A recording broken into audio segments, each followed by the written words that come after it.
نحمدہ ونصلی علی رسولہ الکریم، اما بعد۔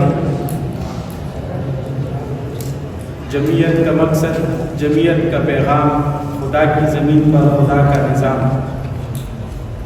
الحمدللہ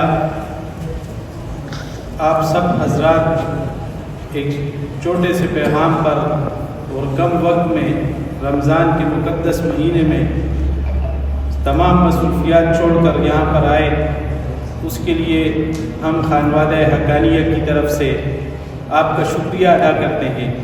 آپ میں سے بہت سے احباب چند دن پہلے بھی یہاں پر تشریف لا چکے تھے تعزیت کے لیے، لیکن شہادت جو ہے وہ ایک مبارک رخصتی ہے دنیا سے، اور ہر مومن کی خواہش ہے یہاں تک کہ صحابہ کرام اور ہمارے نبی کریم صلی اللہ علیہ وسلم کی بھی خواہش ہے۔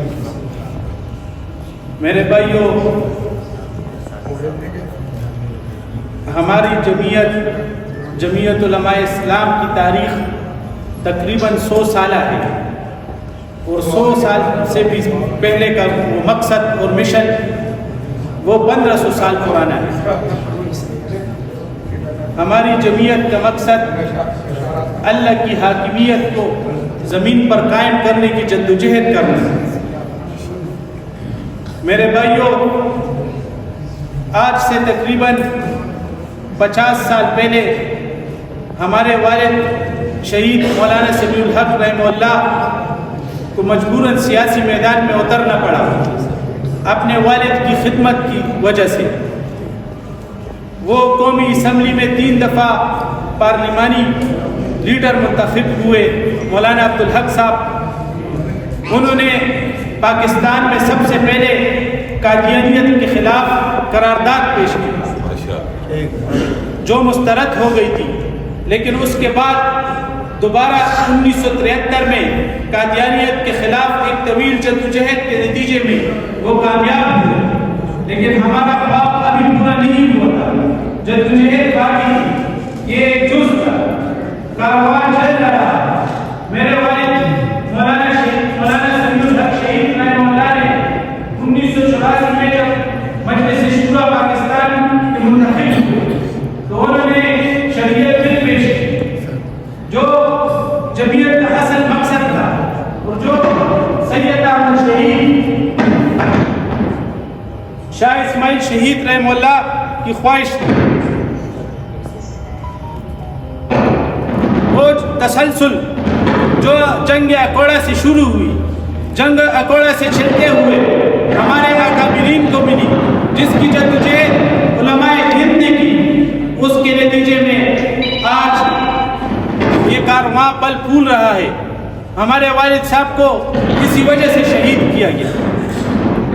ہمارے دارالعلوم حقانیہ کے شاگردوں نے دکھایا بھی، اللہ کی زمین پر اللہ کے نظام کو قائم کر کے دکھایا۔ وہ افغانستان کی صورت میں آپ کو نظر آ رہا ہے، اور وہی جدوجہد ہم چاہ رہے ہیں کہ ہم پاکستان میں قائم کریں، اور ہمارا ملک بھی ایک فلاحی اسلامی ریاست بنے۔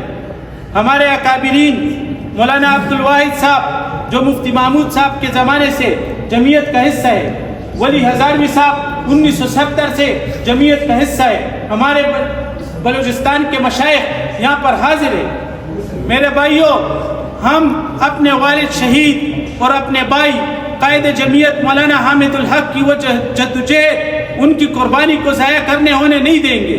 ہم استقامت کے ساتھ کھڑے رہیں گے، ہم غلبہ اسلام کی بات کرتے رہیں گے، ہم ملک میں اسلامی آئین کو تحفظ دینے کی بات کریں گے۔ ہم چاہتے ہیں کہ ہمارے آئین پر عمل ہو، ہمارے آئین کے مطابق اور قرارداد مقاصد کے مطابق پاکستان میں حاکمیت حاکم اعلیٰ اللہ پاک کی ذات ہے۔ جب اللہ پاک کی ذات ہے تو یہاں پر سود کا نظام کیوں ہے؟ جب اللہ پاک کی حاکمیت ہے تو یہاں پر ہمارا تعلیمی نظام بگاڑ کیوں پیدا کر رہا ہے؟ ہمیں ہونہار کیوں نہیں مل رہے؟ جب ہمارا نظام حاکمیت اللہ کی ہے تو یہاں پر عدل کا نظام بے انصافی کیوں ہے؟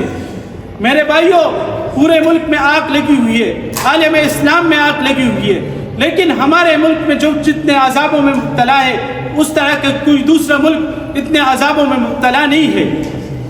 میرے بھائیوں، آج آپ ملک میں دیکھ رہے ہیں کہ ایک ہفتے کے اندر تقریباً 36 علماء کرام کو شہید کیا گیا، اس میں سے 8 شہداء دارالعلوم حقانیہ کے ہیں۔ 6 سال پہلے ہمارے والد صاحب کو شہید کیا گیا، ایک مہینے پہلے ٹانگ میں ہمارے ایک کونسلر اور ان کے بھائی کو شہید کیا گیا۔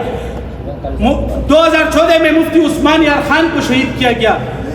یہ شہداء کا تسلسل ہے۔